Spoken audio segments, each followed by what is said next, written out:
Good morning students. आज मैं class 8th के लिए चैप्टर 2 लीनियर इक्वेशन एक्सरसाइज 2.2 का सम नंबर 10 एंड 11 कराने जा रही हूँ। Question number 10। सबसे पहले आप इसकी हिंदी समझिए। The number of boys and girls in a class are in the ratio 7:5। इसका मतलब एक क्लास में जो गर्ल्स एंड बॉयज़ है उनका रेशियो जो है 7:5 है। इसका मतलब बॉयज़ जो है 7 रेशो में है और गर्ल्स जो है 5 रेशो में है। The number of boys in 8 more than the number of girls. वो कह रहे कि जो बॉयज़ हैं वो संख्या में लड़कियों से 8 ज़्यादा हैं। दोबारा बता रही हूँ, जो बॉयज़ हैं वो लड़कियों से नंबर में 8 ज़्यादा हैं।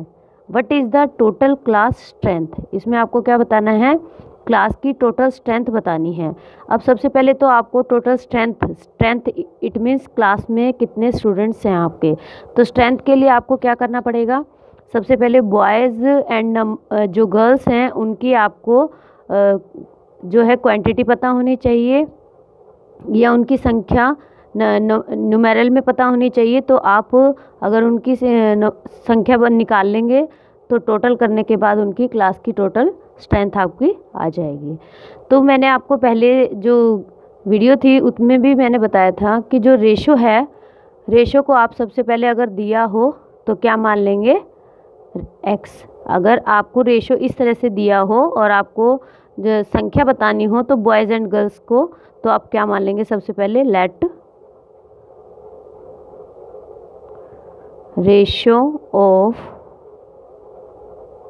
Boys and girls be x. Therefore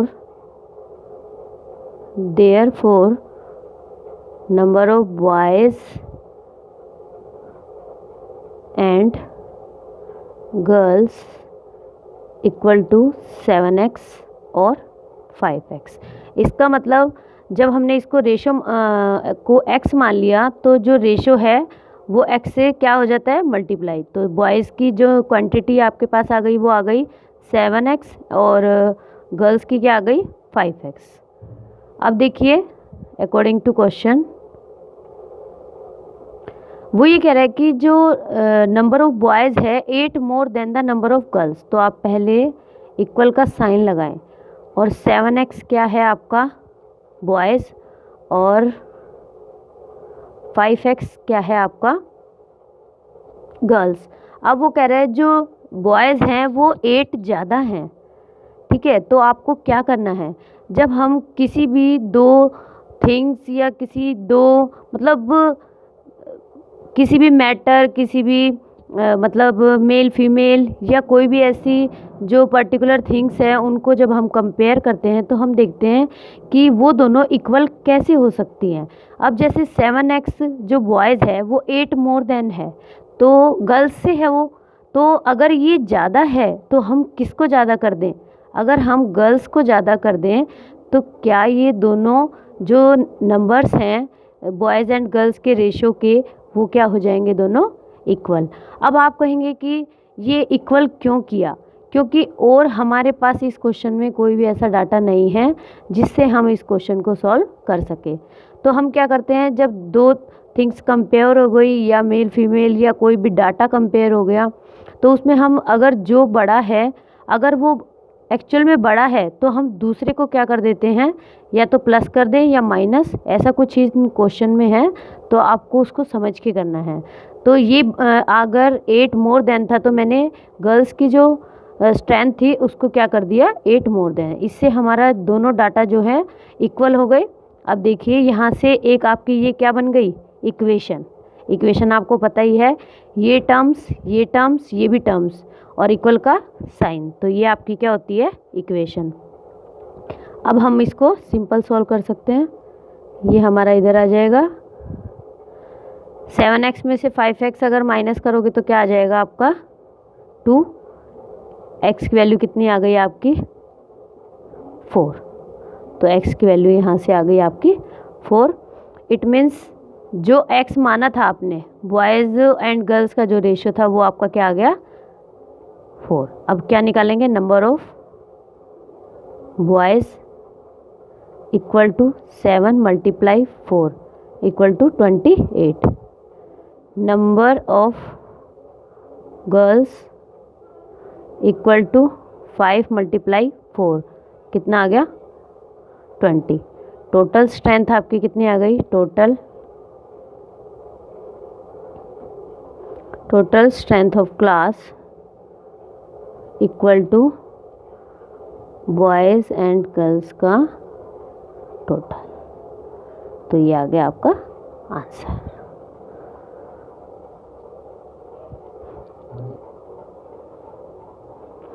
next question है आपका, इसको थोड़ा सा आप ध्यान से समझिएगा। इसमें काफ़ी बच्चे मतलब इस क्वेश्चन को 2-3 बार पूछ लेते हैं, क्योंकि इसमें थोड़ा सा है भी, मतलब स्टेटमेंट को समझ पाना एकदम मुश्किल होता है बच्चों के लिए। तो आप थोड़ा सा शुरू से ही ध्यान से सुने इसको। बेचुंग्स फादर यानी कि बेचुंग्स के पिताजी is 26 years younger than Bechung's grandfather.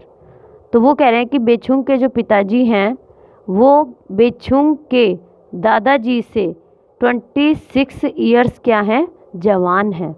Obviously बात है कि हम जो हैं अपने दादाजी से क्या होंगे, जवान होंगे।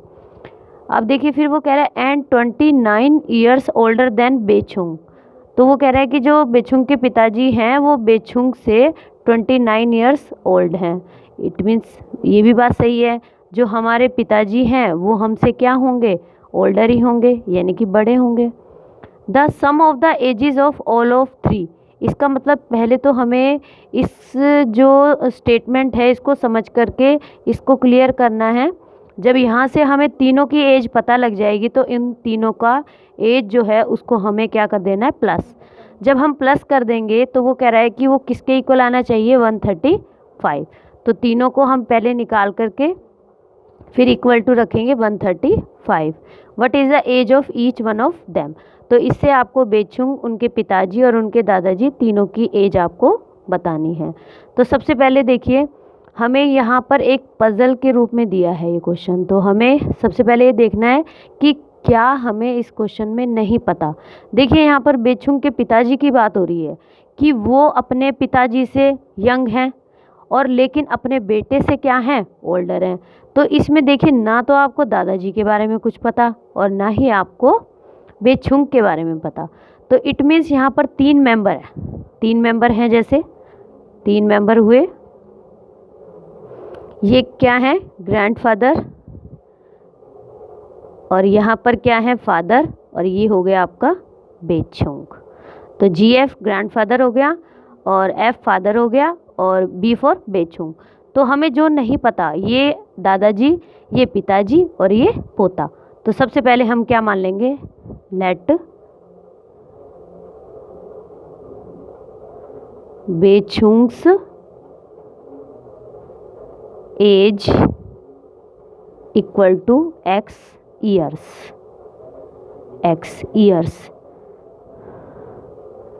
बेचुंग्स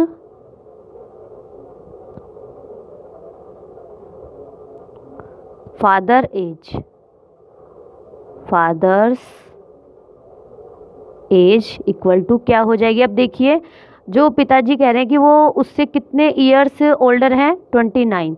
तो यहाँ पर अगर मैं बेचुंग की एज में 29 प्लस कर दूँ तो हमारा किसकी एज आएगी, बेचुंग के पापा की। अब देखिए फिर क्या लिखेंगे, बेचुंग्स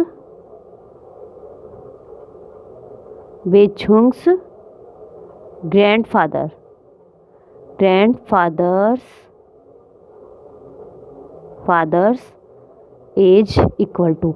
अब देखिए दादाजी कैसे बनते हैं, सबसे पहले क्या आता है, पोता, फिर क्या आते हैं, पिताजी, और उसके बाद आपका क्या आएगा,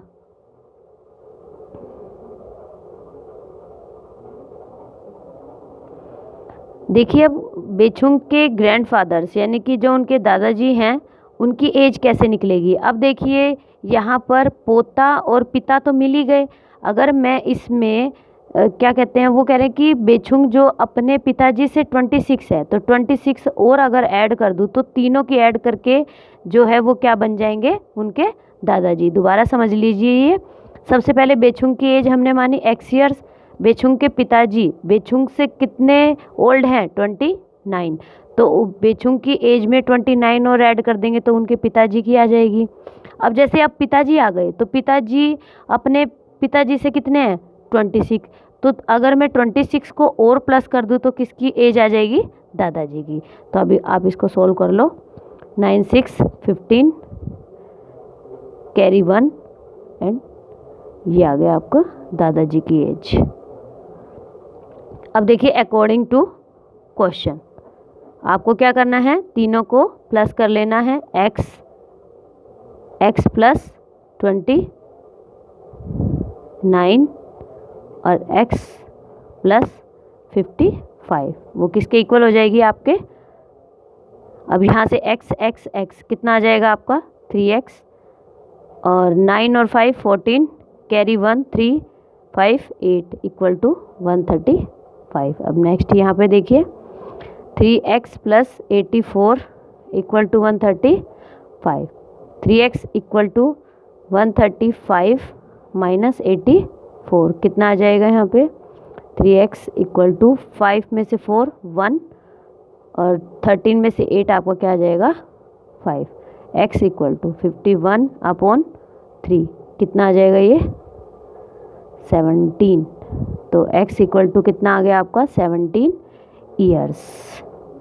तो सो बेचुंग्स की एज आपके पास क्या आ गई, बेचुंग्स एज आपके पास कितनी आई, 17 ईयर्स। अब बेचुंग के किसकी निकालनी है, पिताजी की। बेचुंग्स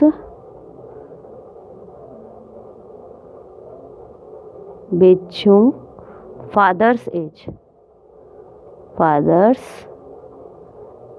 इक्वल टू कैसे करेंगे, x प्लस 29 है तो आप क्या करेंगे, x की जगह 17 प्लस 29 क्या आ जाएगा 16 46 ईयर्स।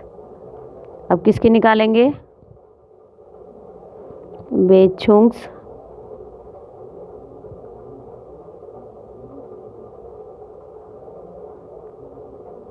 हाँ जी यहाँ पोस्ट ऑफ एस आएगा, बेचुंग्स ग्रैंडफादर्स